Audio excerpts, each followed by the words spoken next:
কিনা? আর এই মাসেই নাজিল হয়েছে কোরআন, এই জন্য এই মাসের দাম বেশি। কোরআন না আসলে রমজান মাসের দাম এত হইতো না।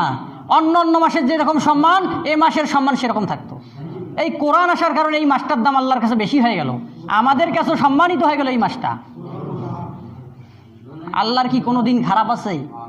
অনেকে বলে অমুক দিন ভালো না, এই দিনে লেনদেন করতে হয় না। এই কথাগুলো আসলে মুশরিকি কথা। আল্লাহর কোনো দিন খারাপ নয়।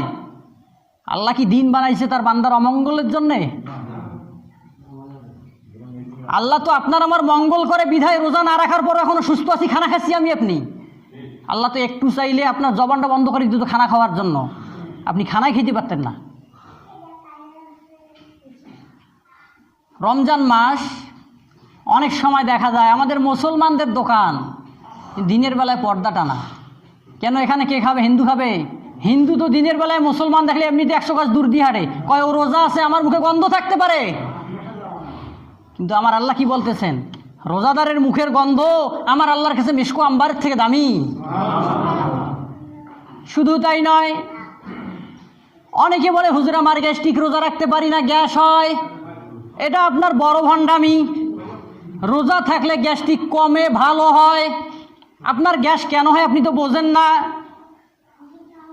আপনার গ্যাস হওয়ার কারণ আপনি অনিয়মিত খানা খান, যখনে পান তখনে খান, খানার কোনো সিরিয়াল আপনার নাই, এজন্য আপনার পেটের ভিতরে গ্যাস্ট্রিক শুরু হয়। এটার পিছনে আর একটা কারণ, আমার আপনার পেটের ভিতরে হাইড্রোক্লোরাইড অ্যাসিড আছে। কি অ্যাসিড?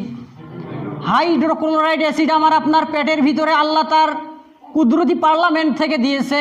বান্দা দুনিয়ার জমিনে যাবি আর খানা খাবি, আর যদি তোর খানা হজম না হয় তো পেট ফিকে তো মারা যাবি।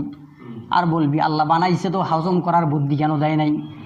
আল্লাহ বলেন বান্দা তোকে খোঁজা লাগবে না। শুধু তাই নয়, আমার আপনার মুখের ভিতরে আল্লাহ এমন একটা মেডিসিন দিয়ে দিল, আমি আপনি যখন খানা খাই আমার আপনার মুখ থেকে একটা লালা খানার সাথে যুক্ত হয়ে যায়। এই খানাটা লালা যাওয়ার কারণে আর পেটের ভিতরে ওই হাইড্রোক্লোরাইড অ্যাসিডটা নিঃসৃত হওয়ার কারণে একসাথে হয়ে হজম হয়ে যায়।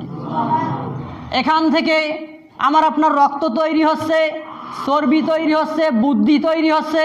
আর এই বুদ্ধি দিয়ে মানুষ বলে দেয়ার ইজ নো গড, আল্লাহ বলতে কেউ নাই।